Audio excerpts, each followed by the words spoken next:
The recording begins with static. At first, nothing but a low hiss, the kind of background noise you'd expect when a radio signal is struggling to push through miles of stone and silence.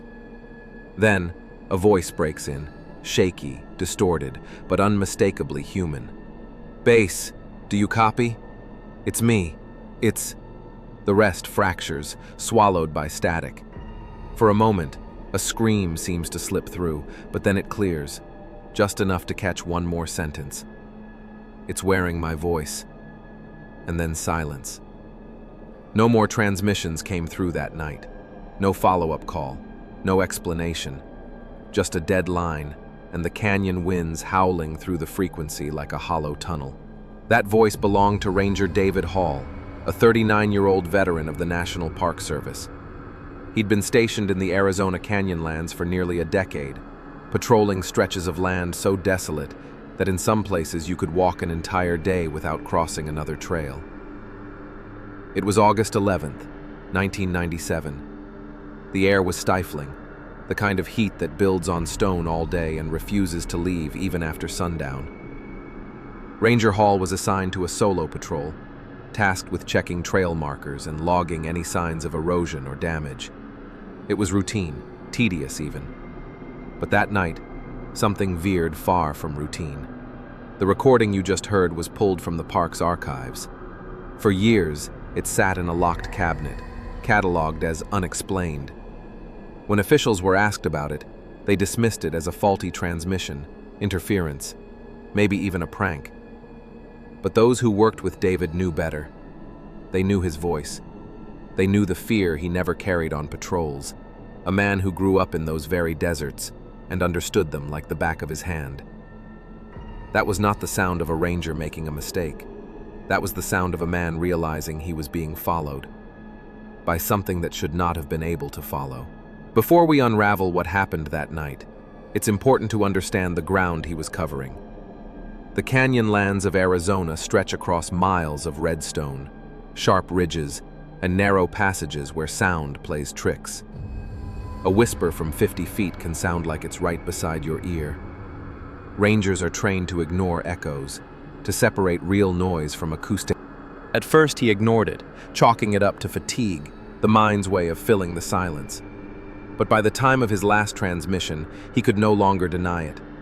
The creature wasn't just out there, it was learning him, copying his tone, his gait, even the way he breathed when he was out of air.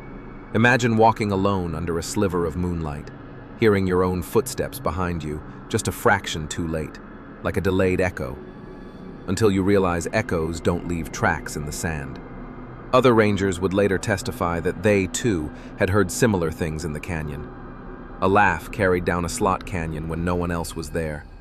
A child's cry in the dead of night, impossible to locate, always just around the bend. And, more chillingly, voices calling their names in perfect imitation of loved ones who weren't anywhere near Arizona. None of them stayed on patrol long after dark. None of them went out alone, except David. And this is where the story begins to fracture. Some believe David disappeared the night of that recording. Others claim he was seen wandering into a side canyon the next morning, as though dazed, repeating words that didn't sound like his own. One hiker swore he saw him crouched at the edge of a ridge, whispering to himself. Except the echo didn't match. It spoke back, faster, sharper, as though correcting him. What we know for certain is this: his body was never found. His gear was later recovered, scattered near a dry creek bed. His boots were set neatly side by side, as if placed there intentionally, but the sand around them showed no other prints. His radio lay a few feet away, battery drained, the dial twisted as if someone, or something, had been tuning in. And that transmission, the voice saying, "It's wearing my voice," remains the last trace of him. These details are not folklore, they are documented, pulled from official reports, interviews, and the few artifacts recovered from the field. Even now, years later, the case is left unresolved, filed away under the same category as countless others who have vanished across America's wilderness. But the detail that chills every person who listens to that recording isn't just the words. It's the tone. The way he says, "It's me." Because if you listen closely, those who knew him best will tell you, that didn't sound entirely like. When the sun set over the Arizona Canyonlands on August 10th, the air still carried the heat of the day. Rocks radiated warmth like coals left too long in a fire pit, and the horizon bled with the fading light. That was when the call came through to Ranger David Hall. Local hikers had reported screams, sharp, high-pitched cries they swore weren't coyotes, though that was the closest comparison they could make. One group insisted the sound circled them, moving from cliff to cliff faster than any animal could travel. Another claimed the coyotes were repeating words, short phrases, half-sentences, as though something was learning to speak. David was assigned to check the area. To him, it was routine. The canyon had long been a place where strange noises echoed. Wind can warp into shrieks. Owls can sound unnervingly human. He had no reason to expect more than an evening patrol, another note in his logbook. But later testimony from fellow rangers tells us he was uneasy before he left. He joked about answering coyotes at the station, but his hands were tight on the straps of his pack. He carried extra batteries for the radio. He carried extra water, though the route was short. Some part of him knew this wasn't going to be routine. By the time he arrived at the trailhead, the desert had gone dim. The horizon still held a faint orange glow, but inside the canyon, night had already taken hold. That's when the silence struck him. Rangers are trained to notice absence as much as presence. Out there you grow used to constant noise, crickets, the shuffle of lizards in brush, wind moving over stone. Silence, true silence, is unnatural. David noted it in his log, penciling a line as he adjusted his headlamp. No birds, no wind, just stillness. He walked deeper, boots crunching against gravel that seemed too loud against the quiet. The trail bent between walls of sandstone, and each step felt magnified, bouncing back at him in faint delay. It was the kind of echo he should have expected, yet something about it carried wrong. His breath came back to him too late, like someone else was following a step behind, mimicking each sound just after he made it. At around 8:40 p.m., he reached a narrow passage that split off. The stone had splintered, tiny fragments flaking under his touch. Whatever made them had strength far beyond anything he'd encountered in his years patrolling the desert. David switched off his headlamp, standing still in the darkness. He listened. The canyon should have carried his heartbeat, his breath, the shift of his boots on the gravel. But he wasn't alone. From deeper inside the crevice came a sound, faint but unmistakable. It wasn't the shrill of a coyote. It wasn't the cry of any animal. It was his own voice, whispered back to him, fragile and thin, like breath forcing its way through stone. Marks. Too deep for coyote. The words he had just written, repeated back at him, syllable for syllable. He froze, pen still in hand, journal half open. He swore later, in a half-recorded tape recovered from his gear, that the whisper had no echo, no resonance. It was flat, as if spoken by something that did not understand how to shape sound correctly. But even then, David did not run. He turned his light back on, stepped closer to the crevice, and leaned in. The claw marks disappeared into the dark, stretching higher and higher, fading beyond the reach of his lamp. And then came the sound again. This time not words, not an attempt at speech. It was laughter. His own laughter, thin, hollow, as though someone, or something, was trying it on for the first time. He pulled back, heart pounding against the silence, staring into the black. The canyon swallowed the sound whole, leaving him with nothing but the stone, the claw marks, and the gnawing certainty that something in there already knew him. And that night was only beginning. You're listening to MindFuel. Subscribe, because this story, this real account of what one ranger walked into, does not end at the edge of that crevice. It goes deeper, and it follows him step for step. David Hall lingered at the mouth of the crevice longer than he should have. He should have logged the marks, marked the coordinates, and headed back to base. but something in him resisted turning away. Maybe it was duty, maybe it was pride, or maybe, in some quiet part of his mind, he already knew he wouldn't be able to leave until he understood what had left those claw marks behind. So he pressed forward. The narrow cut in the rock forced him to walk single file, shoulder grazing stone that still held the heat of the day. His headlamp illuminated the path ahead, but beyond that beam was blackness, heavy and absolute. His boots scuffed against gravel, and each sound carried back in ways that felt wrong, slower, delayed, as though the canyon was thinking about how to answer. And then, from somewhere ahead, he heard it, his own voice. "Over here! Help me!" He stopped dead. The words were clear, unmistakable. It was him, his tone, his cadence, his exact inflection when he was calling out across long distances. But he hadn't spoken. The voice had come from the darkness ahead.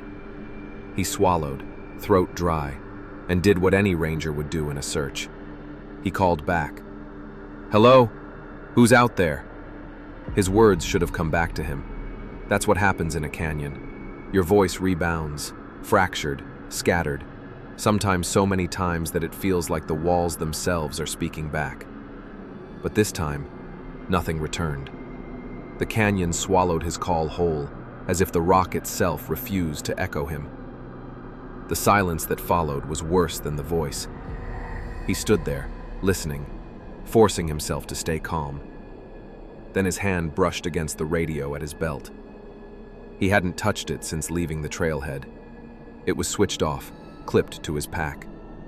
Yet now, with a faint click and a whine of static, the radio came to life on its own. Through the static, he heard his own voice again. "Hello? Who's out there?" The exact words he had just spoken. The same pitch, the same strain at the end of the sentence, played back perfectly. But there was something beneath it, a wetness in the sound, a dragging pause between syllables, like someone repeating the words without understanding them. And in the faintest hum of static, beneath the hiss, he thought he heard it again, his own laughter. Not coming from his throat, but trickling through the wires, warped and patient, as if waiting for him to answer. He shoved the radio back on his belt and pressed on, deeper into the cut of stone. Every instinct screamed at him to turn back, to return to the open trail, to walk away. But rangers are trained to follow, not flee, to investigate what others report, no matter how strange. And David Hall was nothing if not dedicated to his post. His logbook records stop after that point. The last words, scribbled, nearly illegible, were 3 short phrases. Heard myself, no echo, radio wrong. After that, nothing. What happened next would never be logged in his hand again. You're listening to MindFuel. Subscribe, because this isn't where the story ends. This is where it turns. And what followed inside that canyon is the reason Ranger Hall was never seen again. By the time David pushed deeper into the canyon, the silence had begun to feel heavier, almost physical, as if the air itself resisted being disturbed. His lamp cut narrow cones of light along the sandstone, picking out shapes that looked like faces for just a moment, before dissolving into jagged shadows. He checked his watch, just after 9. He still had hours before he was expected to radio in, and he pressed forward. That was when he came across the camp. At first glance, it seemed ordinary. A small fire still burning low, tents pitched on a patch of sand near the canyon wall. But the fire bothered him. No one leaves a fire burning in the canyon without someone to tend it. Rangers drilled that lesson into hikers relentlessly. A single spark carried on the wind could set half a ridge alight. Yet here the flames licked quietly at the dry wood, left unattended. He called out, voice echoing into the hollow. "Park service. Anyone here?" No response. He circled the camp slowly, headlamp sweeping across the site. Sleeping bags lay unzipped, one half dragged into the sand. Backpacks rested against stones, some still open, belongings spilling out as though left in a hurry. A metal mug steamed faintly beside the fire. Tea or coffee still warm, abandoned mid-drink.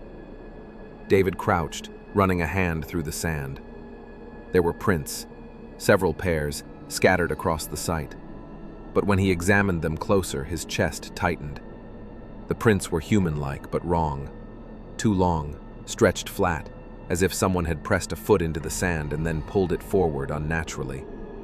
The arches were missing, the toes spread wide, splayed like something trying to imitate a human foot but not built for it. He took his flashlight closer, following the line of prints that wandered out of the camp and back into the darkness of the canyon.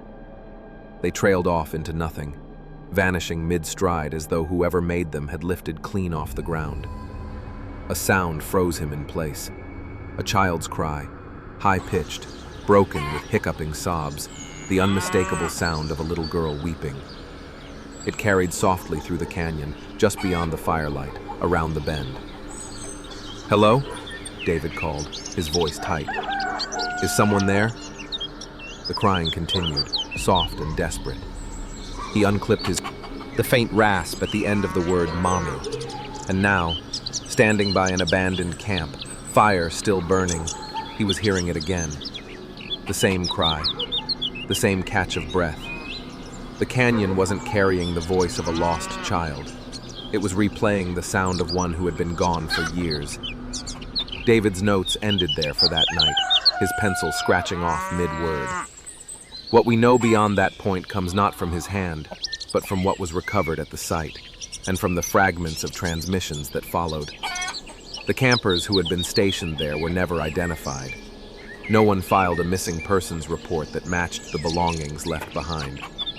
The packs contained no ID, no permits, no traceable names, as if the people who set them there had vanished without ever being recorded in the first place. And in the sand, only those stretched, flat footprints remained. This was not an empty canyon. Something was here with him, something that listened and learned and wore the voices of those who should have been gone. You're listening to MindFuel. Subscribe, because this story is only tightening its grip. What David walked into next would not only confirm what he heard, it would show him just how much the canyon had already learned from him. The canyon seemed to close in tighter around David Hall the deeper he went. The firelight from the abandoned camp was swallowed behind him, leaving only the narrow cast of his headlamp and the weight of silence pressing down from every direction. His journal, recovered days later, helps us piece together the strange, fractured hours that followed. What makes it even more disturbing is the way he wrote. Not in steady paragraphs, but in fragments. Broken thoughts, scattered observations, as though his mind was struggling to keep up with what he was hearing. Echoes are wrong. It repeats full lines now. Not me, almost me. The voice had stopped pretending to be lost hikers or crying children. Now it was mimicking him, entire sentences repeated back with only the slightest distortion, as if the canyon itself had become a warped cassette tape, playing back his words seconds too late. David's notes describe calling into the dark. "I'm Ranger Hall. If you can hear me, make yourself known." The reply didn't come as an echo, bouncing naturally off the rock walls. It came whole, clean, sliding back from ahead of him, in his exact voice. "I'm Ranger Hall. If you can hear me, make yourself known." But on the playback, the vowels dragged, the consonants clipped, the syllables stretched and snapped like brittle tape. In one corner of his journal, pressed hard into the page, he wrote, "It's learning." The timeline fractures here, as if David himself could no longer keep track of when he wrote and when he walked. His later entries mention details he could only have seen after moving further into the canyon, yet they're written between earlier notes. It's as though he was already slipping into the same distortion that filled the air around him. My laugh in the static, mouth not matching, half a second slow. That last note becomes critical, because according to fragments of his later transmissions, David began shining his lamp into side passages, hoping to catch a glimpse of whoever or whatever was repeating him. And one night, he did. In the beam of his headlamp, across a narrow gap in the stone, he saw movement. At first it looked human, a figure pale against the rock, standing half hidden in shadow. He froze. His voice caught in his throat, but instinct made him say aloud, "Identify yourself." The figure Witnesses later said the handwriting looked frantic, pressured, as if his hands shook violently while writing. The next transmission, barely audible through static, confirms he tried speaking again. A simple sentence, whispered almost to himself, "I shouldn't be here." And seconds later, the canyon gave it back. "I shouldn't be here." Except the voice didn't match. The delay stretched longer. The words bent into shapes his own throat could never make. Deeper, wetter, the syllables stumbling into each other. Through every account, through every scrap of evidence left behind, one detail is certain. Whatever was out there wasn't simply echoing David Hall. It was studying him, piece by piece, word by word, until the sound of him belonged just as much to it as to him, and he was still alone in the canyon. Or at least, that's what he thought. This was no longer about patrol, no longer about hikers or coyotes. This was about something learning how to wear him, starting with the voice. You're listening to MindFuel. Subscribe, because what David saw next proved beyond doubt that the canyon wasn't just listening, it was practicing, and soon it wouldn't need him to speak at all. I told myself to stay calm, but when you spend years in the backcountry, you learn to listen closer than you speak. And that night, in that canyon, every breath, every step, every sound was telling me I wasn't alone. At first, it was subtle. I would take a step, and there would be another, just half a beat behind me. I stopped, and the sound stopped. I stood in silence, holding my breath until my chest burned. The canyon gave nothing back. No wind, no crickets, no echo. Just that heavy emptiness pressing in from all sides. I tried again, one step forward, and then there it was. A dry scuff, like bare skin dragging against rock. My instincts screamed at me to run, but the training drilled into me for years said to observe, to log, to make sense before reacting. That balance lasted all of 2 seconds before the sound changed. It wasn't just footsteps anymore. It was nails, or claws, raking against the rock wall above me. A deliberate scrape, slow and patient, like it wanted me to know it was close. I threw my light upward. For a moment, I caught the shimmer of something pale moving just above the lip of the canyon wall. Too long, too thin, moving wrong, and then it was gone. My pulse hammered. I started forward again, quicker this time, and the canyon betrayed me. Every turn tightening, every shadow lengthening. That's when I heard it, my own voice. "Run!" It came from ahead of me. My flashlight shook in my hand, beam slicing across the empty canyon floor. Nothing. Then again, louder this time, echoing from somewhere deep inside the stone corridors. "Run!" I froze, because it wasn't just saying the word. It was saying it in the same cracked, desperate tone I had used seconds earlier in my head. The same break in the voice, the same panic. And then it layered. My own voice, repeating from 2, 3 different directions, overlapping like a crowd, building louder, filling the canyon walls until I couldn't tell where I was anymore. I ran. I don't remember deciding to. My legs just took over. My boots pounded the sand and stone, lungs tearing at the air, and still, it kept up. I could hear it rushing alongside me, scraping, climbing, dragging itself across the canyon wall. And the deeper into the canyon he went, the closer the voice came. The ranger's final journal entries end abruptly, but the audio logs retrieved from his radio filled in the last hours of what happened. He had clawed his way up to the canyon rim, lungs tearing, legs barely holding beneath him. The desert night was colder now, carrying that silence that feels alive, like it's waiting. That's when he stumbled upon the old shack, half-rotted, abandoned decades earlier, just a leaning skeleton of wood on the canyon's edge. He went inside, slid the rusted door shut, sat down in the dark, his chest heaving. You can hear it on the tape, the raw panic in his breath, the creak of the shack around him, wind whistling through the cracks. For a moment, it's quiet. For a moment, you think maybe he's safe. And then, softly, from the corner of the shack, you hear it. "Don't move." His own voice. He gasps, stammers into the radio. It's in here with me." The microphone crackles, heavy with static. And then, layered under his breath, another voice repeats the same words, off by a heartbeat, ragged and distorted. "In here with me." The ranger's light flicks on, beam jerking across the rotted walls. And for a split second, he catches something in the reflection of the window. His own shape, broad shoulders, ranger's hat. But the proportions are wrong. The arms hang too low. The head tilts just a little too far to one side, as if the neck doesn't fit the skull it's carrying. The ranger breathes hard into the mic. You can almost hear the realization. This thing doesn't just want to sound like him. It wants to be him. Then comes the knocking.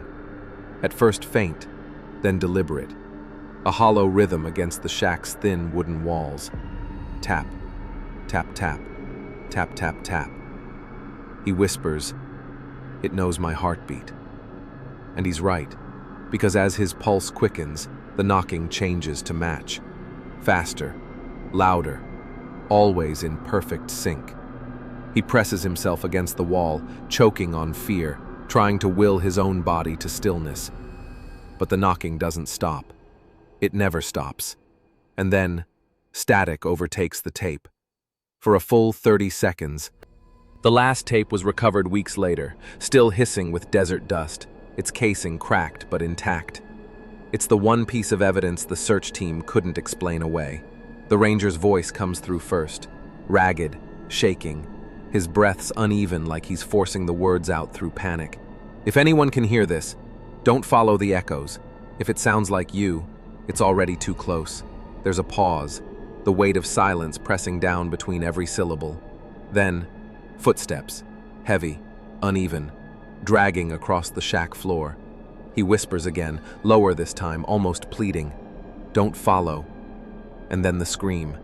Raw, cut short, strangled out of existence. The tape goes dead. 30 seconds of nothing but static. You almost think that's it, that the story ends there. But it doesn't. Because layered inside that static, clear as day, comes his voice again. Only this time it's calm, steady, almost rehearsed. "I'll bring others here." The tape clicks off, and that was the end of the search. No body was ever found, no signs of struggle inside the shack, just a broken radio and that recording. To this day, some say the canyon still carries his voice. Hikers report hearing a ranger calling out from the rim, guiding them toward the cliffs, telling them where to walk. Some listen, some follow, but not all of them come back. Viewers of MindFuel, remember his words. If it sounds like you, if it speaks like you, it's already too close. Subscribe, because there are more stories like this. Accounts that remind us the voice calling you from the dark may not be your friend, or even human. The official report claimed the canyon was closed the following week due to rock slides. Barricades went up, warning signs hammered into the desert floor. On paper, it was simple erosion, a natural hazard, nothing more. But the rangers who worked the rim knew better. They spoke of patrols where their radios flickered to life without touch, a familiar voice calling their name. They told of hearing a second set of footsteps pacing them along the trail, always one beat behind their own. Stop, and it stops. Start again, and there it is, shadowing every move. And though the shack rotted away, nothing remained inside but splinters. They swore the canyon never gave back what it took. The audio logs, the abandoned campfires, the footprints too long and too flat, all sealed away in evidence lockers, classified, forgotten, except by those who still walk the borders of that place at night, waiting for the sound of their own voices to answer them back. One ranger, off the record, put it this way: "The canyon doesn't echo, it listens, and when it likes what it hears, it keeps it." Remember that, because the next time you hear someone calling your name from the dark, you may not want to answer. This has been MindFuel. Subscribe, return, and stay with us, because the voices we carry forward are more than just stories. They are warnings, and some of them aren't finished yet. And then, through the static, faint, distorted, breaking apart like dry wind over stone. Help me.